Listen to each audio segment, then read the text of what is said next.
দিদি আর এই মোদির নাটক থেকে আমরা জানি যে নির্বাচনের আগে এই নাটকের নানা রকমের অঙ্গ ভঙ্গি, নানা রকমের নাটকের বিভিন্ন ছাপ আমরা দেখতে পাই।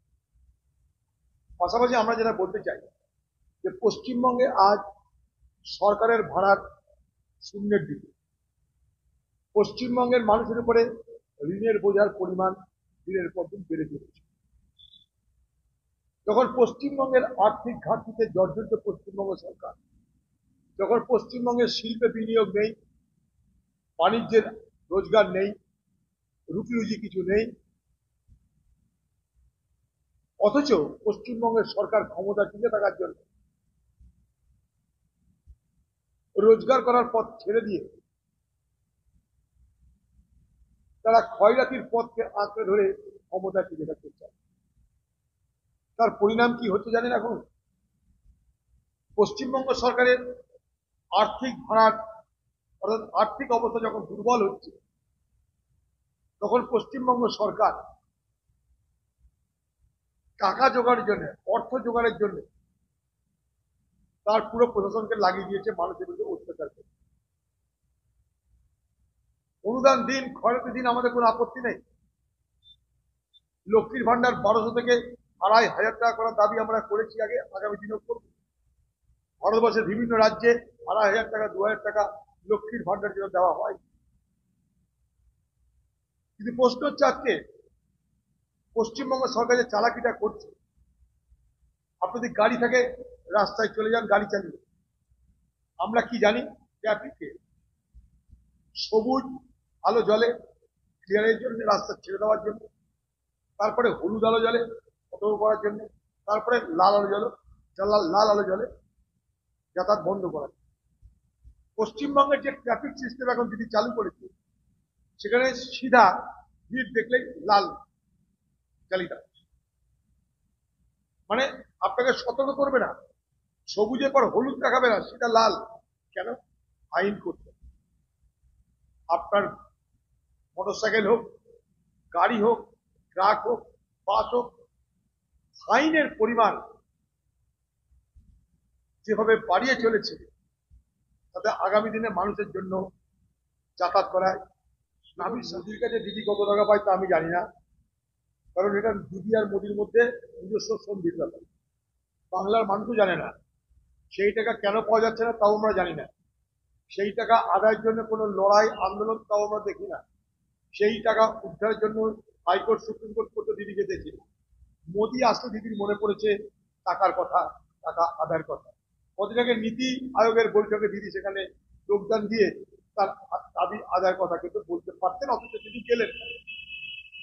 তাই স্বাভাবিকভাবেই দিদি আর এই মোদির নাটক থেকে আমরা জানি যে নির্বাচনের আগে এই নাটকের নানা রকমের অঙ্গ ভঙ্গি, নানা রকমের নাটকের বিভিন্ন ছাপ আমরা দেখতে পাই। পাশাপাশি আমরা যেটা বলতে চাই যে পশ্চিমবঙ্গে আজ সরকারের ভাড়ার শূন্যের দিকে, পশ্চিমবঙ্গের মানুষের উপরে ঋণের বোঝার পরিমাণ দিনের পর দিন বেড়ে চলেছে। যখন পশ্চিমবঙ্গের আর্থিক ঘাটতিতে জর্জরিত পশ্চিমবঙ্গ সরকার, যখন পশ্চিমবঙ্গের শিল্পে বিনিয়োগ নেই, বাণিজ্যের রোজগার নেই, রুটি রুজি কিছু নেই, অথচ পশ্চিমবঙ্গের সরকার ক্ষমতা টিকে থাকার জন্য রোজগার করার পথ ছেড়ে দিয়ে তারা ক্ষয়রাতির পথকে আঁকড়ে ধরে ক্ষমতা টিকে থাকতে চায়। তার পরিণাম কি হচ্ছে জানেন? এখন পশ্চিমবঙ্গ সরকারের আর্থিক ভাড়ার অর্থাৎ আর্থিক অবস্থা যখন দুর্বল হচ্ছে, তখন পশ্চিমবঙ্গ সরকার টাকা জোগাড়ের জন্য, অর্থ জোগাড়ের জন্য তার পুরো প্রশাসনকে লাগিয়ে দিয়েছে মানুষের বিরুদ্ধে অত্যাচার করতে। অনুদান দিন, খরচে দিন, আমাদের কোনো আপত্তি নেই। লক্ষ্মীর ভান্ডার 1200 থেকে 2500 টাকা করার দাবি আমরা করেছি আগে, আগামী দিনেও করব। ভারতবর্ষের বিভিন্ন রাজ্যে 2500 টাকা, 2000 টাকা লক্ষ্মীর ভান্ডার জন্য দেওয়া হয়।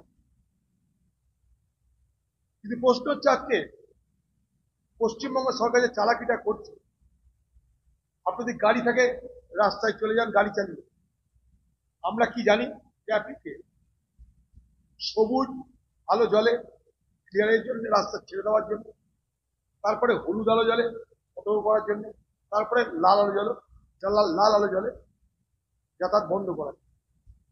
পশ্চিমবঙ্গের যে ট্রাফিক সিস্টেম এখন যদি চালু করেছে, সেখানে সিধা ভিড় দেখলেই লাল চালিত, মানে আপনাকে সতর্ক করবে না, সবুজের পর হলুদ দেখাবে না, সেটা লাল। কেন? আইন করতে। আপনার মোটরসাইকেল হোক, গাড়ি হোক, ট্রাক হোক, বাস হোক, ফাইনের পরিমাণ যেভাবে বাড়িয়ে চলেছে, তাতে আগামী দিনে মানুষের জন্য যাতায়াত করায় নাভির শাস্তি। এটা বাড়াচ্ছে কেন? সরকার আর্থিক দিক দিয়ে পঙ্গু, তার রোজগার দরকার, রোজগারের জায়গা নাই, তাই মানুষের উপরে রোজগারের বোঝা চাপিয়ে দেয়। আজকে পশ্চিমবঙ্গের ছোট ছোট ব্যবসায়ীরা, তাদের উপরে রাজ্যের পক্ষ থেকে ট্যাক্স বাড়িয়ে দেওয়া হচ্ছে, জিএসটি বাড়িয়ে দেওয়া হচ্ছে। ট্যাক্স বাড়িয়ে দিয়ে আগে যেখানে 1 লাখ, এখন সেখানে 5 লাখ টাকা করে আদায় করা। আচ্ছা, ব্যবসাদারা যদি বেশি সরকারকে ট্যাক্স দেয়, কোন কোন ব্যবসাদারা সরকারকে বেশি ট্যাক্স দিতে বাধ্য হচ্ছে। ব্যবসাদারা নিজেদের নিশ্চয় তাদের পকেট থেকে দেবে না, তারা কি করবে? সাধারণ যারা ক্রেতা, তাদের উপরে বোঝাটা চাপাবে। যে মালটা তারা কিনবে সেখানে ওজন কম থাকবে, যে মালটা তারা কিনবে সেখানে কোয়ালিটি ঠিক থাকবে না, এবং যে মালটা তারা বেচবে তার উপরে ব্যবসাদাররাও ট্যাক্স চাপাবে। তাহলে আখেরে কারা ক্ষতিগ্রস্ত হচ্ছে? সাধারণ মানুষ। তাদেরকে কিনে খেতে হয়, তাদের সব থেকে বড় বিপদ। পশ্চিমবঙ্গ সরকার অতি চালাকি করে এই বাংলা জুড়ে কখনো মদ, কখনো গাড়ির উপরে ট্যাক্স, কখনো বিদ্যুতের উপরে অতিরিক্ত কর, এইভাবে মানুষের জীবন যাপনের যে মূল যে বিষয়গুলো, সেইখানে হস্তক্ষেপ করে তারা তাদের রোজগার বাড়াতে চাইছে।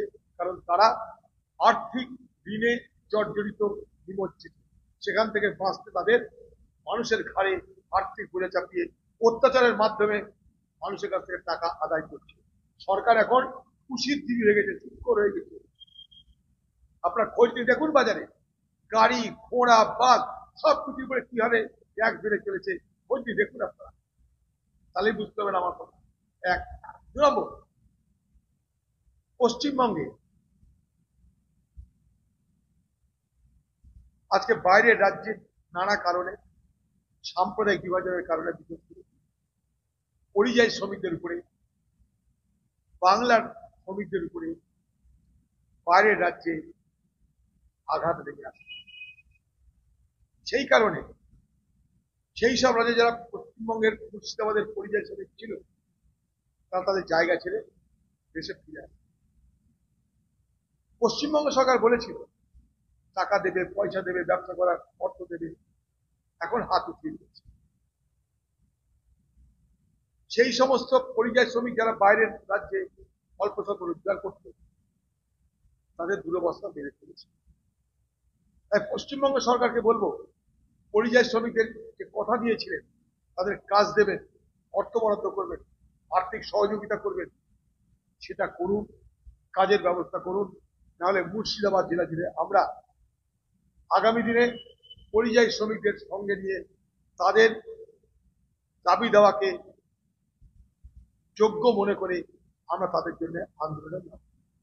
এই দুটো আমাদের আগামী দিনে মুর্শিদাবাদের কংগ্রেসের রাজনৈতিক কর্মসূচি হবে। 1, মানুষের উপরে অকারণে অত্যাচার করে টাকা আদায় করা চলবে না। ট্রাফিক পুলিশ লাগিয়ে, সিভিক পুলিশ লাগিয়ে, পশ্চিমবঙ্গ সরকারের ট্যাক্স আদায়কারী অফিসারদের লাগিয়ে